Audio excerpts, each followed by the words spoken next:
राजेश खन्ना और अमिताभ बच्चन की फिल्म आनंद, जिसको देखने के बाद हर आंख अश्कबार हो गई। आनंद की कहानी एक जिंदा दिल आदमी के गिर्द घूमती है जिसमें कैंसर की तशखीस होती है। वो अपने इलाज के लिए दिल्ली से बम्बई आता है, जहां उसकी मुलाकात डॉक्टर कुलकर्णी से होती है। कैंसर के आखिरी मरहले में होने के बावजूद आनंद हमेशा हंसते हैं और मौत का जिक्र करते हुए भी उसका मजाक उड़ाते हैं। आनंद बेबसी से बिस्तर पर लेटने की बजाय दूसरों की जिंदगियों को बेहतर बनाने और उन्हें खुशी देने की कोशिश करते हैं। राजेश खन्ना ने फिल्म खामोशी और सफ़र में जो जज्बात की तस्वीर कशी की थी, वो आनंद में अपने अरूज पर पहुंच गई। फिल्म की एक अदाकारा सीमा देव ने फिल्म के एक सीन को याद करते हुए बताया कि फिल्म में उनकी शादी की सालगिरह का एक सीन था। राजेश खन्ना आते हैं और कहते हैं कि मैं तुझे क्या आशीर्वाद दूं बहू, ये नहीं कह सकता कि मेरी उम्र आपको लग जाए। राजेश ने ये शॉट इतना अच्छा दिया कि उन्हें रोना आ गया और वो रोने लगी। हरीश कैश मुखर्जी ने आनंद का ऐसा किरदार तहलीक किया कि वो हिंदी सिनेमा से मोहब्बत करने वालों के दिलों में हमेशा के लिए नक्श हो गया। उन्होंने ये फिल्म मुंबई शहर के लिए वक्फ की, ताहम उन्होंने ये फिल्म राज कपूर के एजाज़ में बनाई थी। हरीश कैश मुखर्जी से इनकी गहरी दोस्ती थी। कोई दिन ऐसा नहीं गुजरता जब वो एक दूसरे को ना देखें। उन्होंने एक साथ एक फिल्म नौकरी में काम किया जो ज़्यादा न चल सके। राज कपूर और हरीश कैश मुखर्जी की बहुत पुरानी दोस्ती थी। एक बीमार आदमी जो अपनी ज़िंदगी की पूरी तरह गुजारना चाहता है। फिल्म का ये मरकज़ी ख्याल हरीश कैश के ज़हन में तब आया जब राज कपूर शदीद बीमार हुए और उस वक्त हरीश कैश को यकीन था कि शायद राज कपूर जिंदा नहीं बचेंगे। ताहम वो आनंद के किरदार के बिल्कुल बरअक्स मौत के खिलाफ जंग जीतने में कामयाब रहे।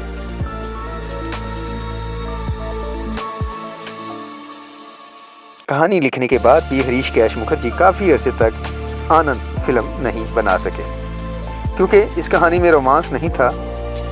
इसलिए डिस्ट्रीब्यूटर भी फिल्म को लेकर ज़्यादा पुरजोश नहीं थे। पहले ये तय पाया कि आनंद का किरदार किशोर कुमार अदा करेंगे, लेकिन ऐसा ना हो सका। इसके बाद इस किरदार के लिए शशि कपूर पर गौर किया गया, लेकिन वो वक्त नहीं दे पाए। हरीश कैश मुखर्जी खामोश बैठे थे। एक दिन राजेश खन्ना आए। उन्होंने आकर कहा कि ऋषि, आप एक मजबूत कहानी पर फिल्म बना रहे हैं, मैं सुनना चाहता हूं, मुझे बताइए। तो उन्होंने राजेश से कहा कि कहानी किसी को नहीं बताता, लेकिन आपको एक शर्त पर बता सकता हूं कि आपको तमाम तारीखें एक साथ देनी होंगी। राजेश ने कहा कि अगर मुझे कहानी पसंद आई तो मैं कोई भी शर्त मानूंगा।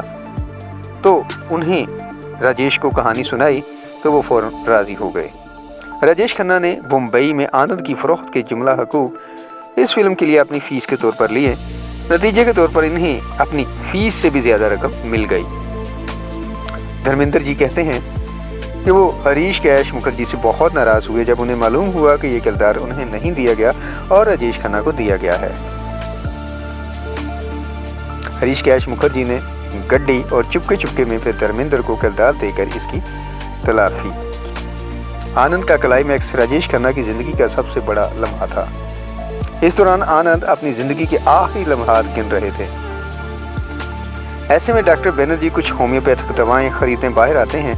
जब वो दवा लेकर वापस आते हैं तो आनंद इस दुनिया से जा चुके होते हैं। डॉक्टर साहब को चीखते हुए कहते हैं कि मुझसे बात करो।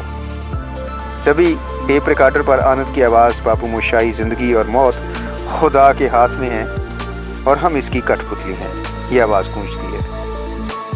जैसे ही ये मंजर ख़त्म होता है तो स्क्रीन पर मोशाई और बाहाल में मौजूद सामईन की आंखें अश्कबार हो जाती है। अमिताभ बच्चन अपनी मखसूस आवाज़ में कहते हैं कि आनंद नहीं मरे, आनंद नहीं मरे। अमिताभ बच्चन जब कभी इस सीज़न को याद करते हैं तो कहते हैं कि उन्हें समझ नहीं आ रहा था कि आखिरी सीन कैसे करें। उन्होंने महमूद भाई से मदद मांगी, जिनके घर में इन दिनों रह रहे थे। उन्हें आज भी याद है कि उन्होंने कहा कि बस समझ लो कि राजेश खन्ना वाकई मर चुके हैं।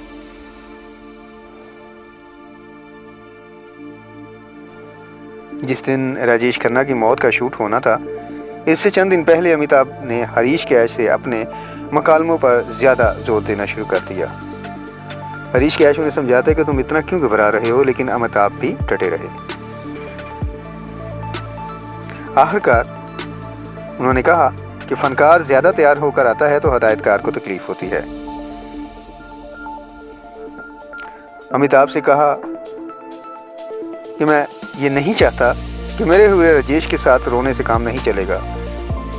आप गुस्से में आ जाओ, जो कहना है कह दो। अमिताभ ने इस सीन में काफ़ी गुस्से का इजहार किया।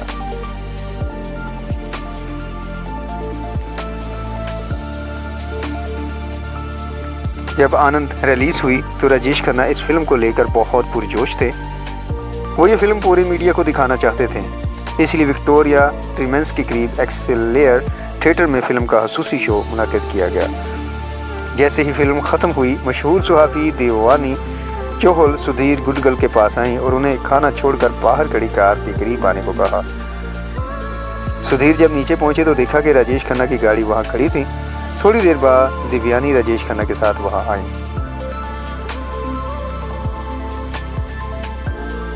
जैसे ही वो गाड़ी के अंदर गए, राजेश खन्ना ने दिव्यानी से पूछा, क्या आपको फिल्म पसंद आई?